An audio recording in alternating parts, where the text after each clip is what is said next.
আমাদের ফেনী নোয়াখালী অঞ্চলের গ্রাম বাংলার একটি ঐতিহ্যবাহী রান্না হলো মাছের মাথা দিয়ে আলুর দম। আমার মাকে দেখেছি বাড়িতে কোনো অনুষ্ঠান হলে, অনেক লোকের রান্না খাওয়ার আয়োজন হলে প্রথম এবং প্রধান তরকারি রান্না হতো আলুর দম। মা যেভাবে আলুর দম রান্না করতেন সেটাই আমি আপনাদের সাথে শেয়ার করব। আলুর দম রান্নার জন্য আলুটাকে এইরকম চৌকো করে কাটতে হয়। তেল গরম হলে আলুর পরিমাণ লবণ দিয়ে দিলাম, তার উপর ধুয়ে রাখা আলুগুলো দিয়ে দিলাম। নেড়ে চেড়ে ঢেকে ঢেকে আলুগুলোকে লাল লাল করে ভেজে নেব। এই সুযোগে আমি রুই মাছের মাথাটাকে লবণ মাখিয়ে ভালো করে ধুয়ে নেব। কাজের ফাঁকে ফাঁকে আলুগুলোকে ঢাকা উঠিয়ে নেড়ে চেড়ে দিচ্ছি। আলুগুলো খুব সুন্দর মতো লালচে হয়ে ভাজা হয়ে গেছে, উঠিয়ে নেব। মাছের মাথাটাকেও লবণ হলুদ মাখিয়ে নিয়েছি, এই তেলেই মাথাটাও ভেজে নেব। ভাজাতেই আলুগুলো খুব সুন্দর মতো সিদ্ধ হয়ে গেছে।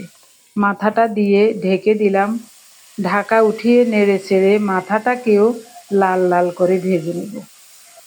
বড় যে কোনো মাছের মাথা আমি ঢেকে ঢেকে কষাই, তাহলে অল্প সময়ে মাথাটা সিদ্ধ হয়ে ভাজা ভাজা হয়ে যায়। পাটার উপর নিলাম ধনিয়া, জিরা, দারুচিনি, এলাচ, আদা সব একসাথে মিহি করে বেটে নিয়েছি। ফোড়নে দিয়েছি গোটা জিরা আর তেজপাতা, বাটা মশলা এবং স্বাদ মতো লবণ দিয়ে প্রথমে মশলাটাকে অল্প তাপে খুব সুন্দর মতো কষিয়ে নেব। 2 মুঠো সুগন্ধি পোলাওয়ের চাল পরিষ্কার করে ধুয়ে নিয়েছি, দিয়ে দিলাম। মশলার সাথে চালগুলিও কিছুক্ষণ ভেজে নেব। দারুণভাবে ভাজা হয়ে গেছে। এখন দেব হাফ চা চামচ পরিমাণ হলুদ গুঁড়ো, হাফ চা চামচ পরিমাণ গুঁড়ো মরিচ। সব মিলিয়ে আরও কিছুক্ষণ কষিয়ে নেব, তার জন্য সামান্য করে একটু জল দিয়েছি। ঢেকে ঢেকে নেড়ে চেড়ে আতপ চাল সহ মশলাটাকে ভালো করে কষিয়ে নিচ্ছি। কষানোতেই যেন চালগুলো সিদ্ধ হয়ে যায়।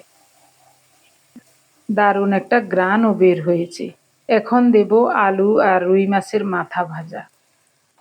সব মিলিয়ে নেড়ে চেড়ে আরও 2-1 মিনিট এভাবে কষিয়ে নিয়ে ফোটানো গরম জল দেব পরিমাণ মতো। ঢেকে অল্প তাপে রান্না করেছি প্রায় 10 মিনিটের মতো।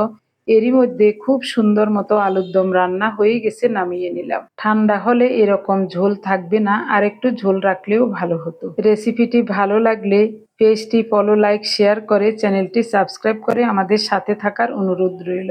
সবাই খেয়ে বলেছে খুবই চমৎকার হয়েছে। আমার কাছেও দারুণ লাগছে খেতে। সবাই ভালো থাকুন। ধন্যবাদ সবাইকে।